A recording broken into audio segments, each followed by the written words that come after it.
At Christmas night, I was sitting at the dinner table with my son. The roast untouched on my plate, candles flickering low, laughter echoing around me like I didn't belong. My hands were trembling more than usual. Not from age, not from cold, but from knowing this would be the last time I ever sat at that table as their fool. My son leaned in quietly and whispered, "We need to leave. Now." You didn't look under the table. Confused, I glanced down. Beneath the lace cloth, taped to the underside, was the old photograph. The one they swore never existed. The one that would undo it all. The music from the Bluetooth speaker didn't skip. The fireplace didn't dim. But in my bones something cracked. 5 hours later, my brother had been arrested. And my phone wouldn't stop ringing. They kept calling, voices full of panic and perhaps regret. My name is Warren Delaney. And from wherever you're watching this, stay with me. Have you ever spent decades carrying a family secret, only to realize, in the end, it was never yours to carry it all? Because that night, I saw everything. And I remembered something I'd buried long ago. How I became the man they built their lies on. How silence became my sacrifice. How trust became my undoing. I didn't answer the phone. Not even when my sister screamed through voicemail, "They're taking him away." What did you do? I just looked at my son, who had waited too long to show me the truth. And I said, "It's time you heard what really happened on December 23rd, 1982. The ride home was quiet, but not empty, because this time, I wasn't walking away to protect them. I was walking towards something I hadn't felt in years. Justice. Even if it came wrapped in holiday ribbons. And the photo? It wasn't the only thing I found under that table. It was just the beginning of everything they tried to erase. I sat in the recliner that night, staring at the photo. My younger self, standing outside the barn with Dad and someone else. Someone I wasn't supposed to remember. The grainy image had a date scrawled on the back. December 23rd, 1982. The same date the sheriff had once called an unfortunate accident. But there was no accident. Not then. Not now. I turned to my son. "How long have you known?" He looked down. "Since I was 17. Uncle Ray slipped once. Said we had to get rid of him. I recorded it." My throat clenched. "Why didn't you tell me sooner?" He swallowed hard. "Because I didn't think you were ready to know they never protected you. They used you. There's a particular ache that only truth can summon. Not sharp, not sudden, but deep. Like an old nail finally rusting through wood." The next morning, I went to the courthouse. Quiet. Alone. Carried the photo and the audio file. Asked to speak to the new district attorney, a young woman named Harper, who looked like she could have been my granddaughter. She listened. Didn't blink once. When it ended, she whispered, "This changes everything." By sundown, Ray was in handcuffs. But the calls kept coming. First my sister, then my mother. Voices thick with desperation. "Warren, you're confused. He's family. What will people say? Funny how they only remember you when the walls cave in, not when you were holding them up." I didn't respond. Just turned off my phone and sat in the garage, where the scent of motor oil and sawdust still reminded me of Dad's silence. Because the truth is, he knew what happened in that barn too. He just let me believe I'd forgotten. And now that silence was unraveling, thread by thread. As I stood up, I noticed something on the shelf. A wooden box. Dusty. Locked. But it was mine. From childhood. I broke it open. Inside, the torn corner of another photo. And a ring. One I hadn't seen in 43 years. My heartbeat slowed. Because if that ring was here, then he never left that barn alive. I held the ring in my hand like it might burn through my skin. It was silver, scratched, engraved faintly on the inside. To E, always. Ethan. That was his name. Not the boy from next door. Not the troublemaker. Not the one we don't talk about. Just Ethan. I hadn't spoken his name in over 4 decades. But now it echoed in my chest like church bells in winter. Loud. Relentless. Unforgiving. He was my best friend. And maybe more than that. But we were 16, and the world wasn't kind to boys like us. Especially not in small towns with long memories. That December, we'd snuck into the barn after dark, laughing, whispering, hiding from the cold and from our own families. But someone followed us, and only one of us walked out.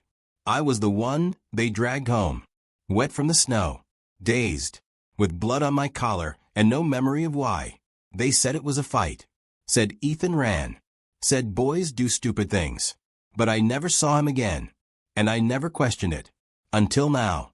Because the ring, the one he wore on a chain around his neck, was sitting in a box my father hid. I drove back to the barn. It's abandoned now, the roof caved in, boards curling at the edges like brittle skin. But the floor still creaks the same, still smells like hay and secrets. I found the spot where we used to sit, pressed my hands to the dirt. That's when I saw it. A faint patch in the wood, newer, unsettled, as if someone replaced the planks years ago, and hoped no one would ever notice. I called the sheriff, the new one. He brought dogs and a crew. They started digging, slow, careful, and then the silence broke. A ribcage, tattered fabric, a rusted chain. They looked at me, eyes wide, but I didn't flinch, because I'd already buried Ethan once. In my memory. This time, I'd help bring him home. The call went out to the press before nightfall. They couldn't keep it quiet anymore. Not this time. Unidentified remains found on private family property. Ongoing investigation. But I knew who they were. I had known for 43 years. That night, I sat on the porch, holding Ethan's ring in one hand, and a folded letter in the other. It had been hidden in the same box. The ink was faded, but I could still read the first line. Warren, I know they'll never let us be. But I wanted you to know, I'm not ashamed. I stopped there. Couldn't read the rest. My son came out, sat beside me. He didn't say anything. Just waited, like he knew silence was sacred right now. Then he asked softly, "Why didn't you tell me about him?" I looked at the stars. How they blinked like they were tired of watching this family lie. Because back then, I said, truth could ruin a boy, and silence was survival. The next morning, I got a knock. Not the sheriff, not the press. My sister, Diane.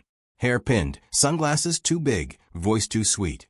Warren, she said, we should talk privately. I didn't move. She stepped inside anyway. Stood in my kitchen like it still belonged to her childhood. Poured herself coffee from the pot I made for myself. Then she said it. You don't have to take this any further. Ray's already paying for enough. I stared at her, stunned. Enough? He buried a boy, Diane. Her eyes darted away. He was going to talk. To everyone. About you. About what he saw. And that gave him the right to kill him. She hesitated. And in that pause, the truth spilled out louder than any scream ever could. We protected you, she snapped. You don't get to flip the script now. I looked at her, tired. No, I said.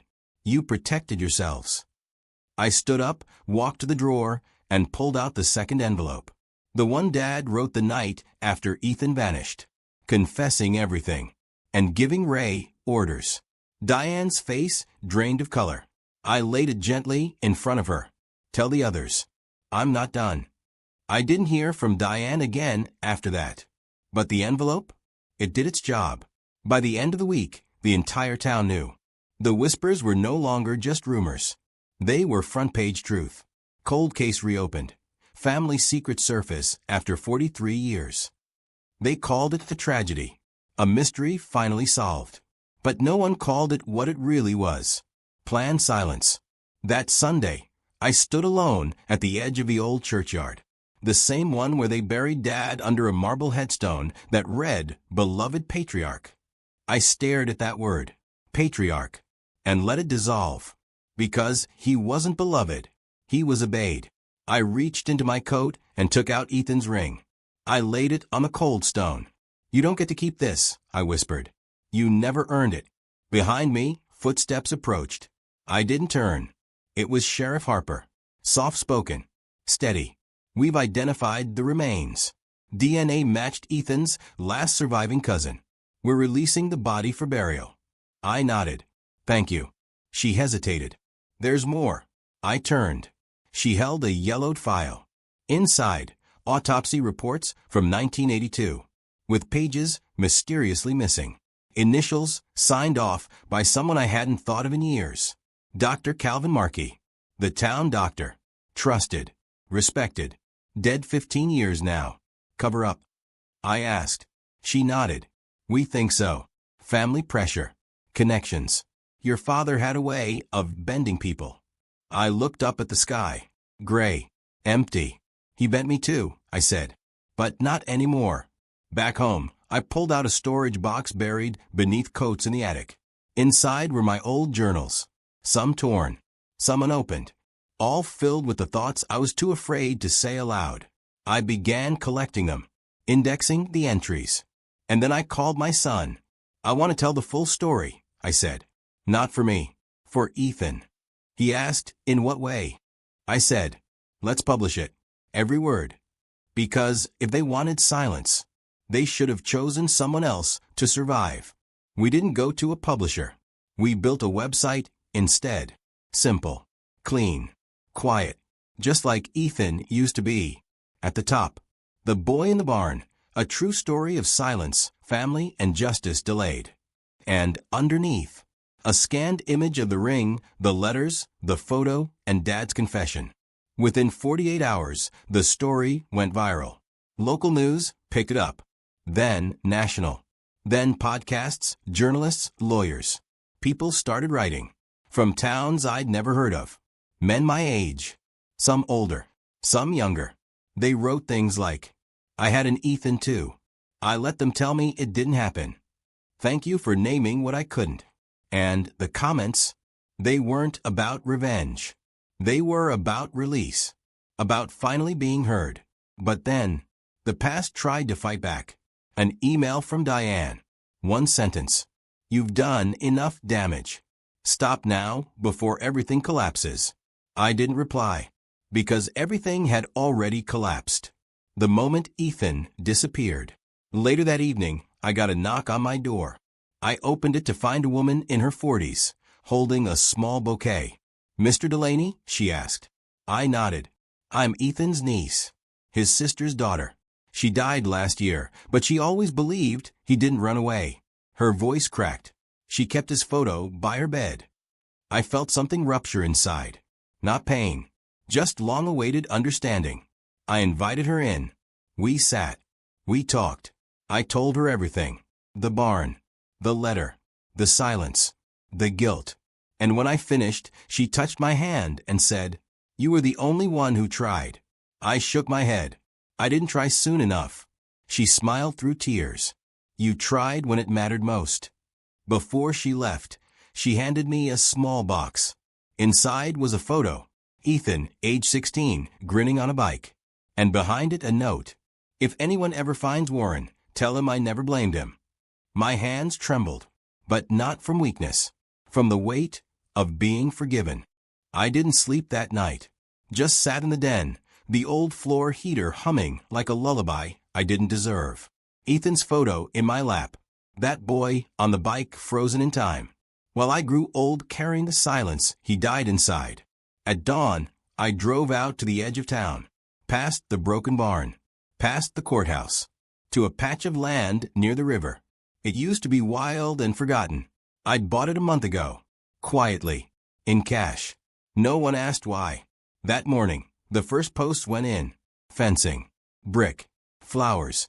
By noon, the workers had installed the sign I designed myself. Ethan Rowe Memorial Garden. For the ones who were buried by silence. No headlines. No speeches. Just a space for him. And for all the boys like us who were erased and never asked to come back. That same evening, I got a letter in the mail. From the Department of Justice. They were reopening the 1982 cover-up. A full investigation. New charges possible. Ray was still in custody, and now facing conspiracy charges tied to Dad's letters. Diane had lawyered up, but word was, she was cracking. My son read the letter beside me. He looked over and asked, Are you scared? I thought for a long time. No, I said. Not scared. Just released. He nodded. Do you regret it? He asked quietly. I closed my eyes. I regret not digging sooner. I regret giving them the benefit of the doubt. I regret the years I thought being silent was being loyal. We sat in silence until I stood, walked to the fireplace, and pulled one last journal off the shelf. The one I hadn't opened since 1983. Inside, I'd written only one thing. If no one ever tells the truth, the pain will just change names. I handed it to my son. Make sure this one doesn't get lost. He nodded, and I could see it now. The next part of the story no longer needed me to carry it. It had found its voice. The ceremony was small. No press. No podium. Just a wooden bench, the river behind us, and the garden in bloom. I wore a simple black coat. Ethan's niece stood beside me, holding a folded flag she brought from her mother's house. It once belonged to Ethan's father, a man who died never knowing where his son had gone. Now, beneath a carved stone that read, Ethan Rowe, loved, remembered, free. He finally had a place. And so did I. My sister didn't attend, but her attorney sent a statement. She wishes to maintain her privacy during this time. The same privacy she clung to while we buried truth beneath floorboards. Ray took a plea deal. 10 years. Reduced for cooperation. And a full written confession. His words were read aloud in court. He cried. But I didn't. Some grief hardens into clarity. Afterward, I walked through town. People looked at me differently now. Some nodded with respect. Others avoided my gaze, maybe from shame, maybe from knowing they'd stood silent too. That night, I returned home to find a package on my porch. No return address. Inside, a framed photo of Ethan and me at the county fair. Back when our laughter hadn't been criminalized. And a note. You gave him back to the world. Thank you. A friend. I hung it above the fireplace. Centered. Quiet. Let's say everything I never could. My son visits more now. We don't talk about the past much. But sometimes he catches me staring out the window and asks, thinking of him? I always say the same thing. Not thinking. Just remembering. Because memory, once painful, now feels like prayer. And guilt, once heavy, now feels like purpose. Ethan's story is taught in schools now. Not as a scandal, but as a warning of what silence can cost. And every spring, the garden blooms brighter. People come. They leave flowers, letters, stories of their own. They sit on the bench. They breathe. They heal. And I sit too. Old, but no longer broken. Because, in the end, I didn't just bury the past.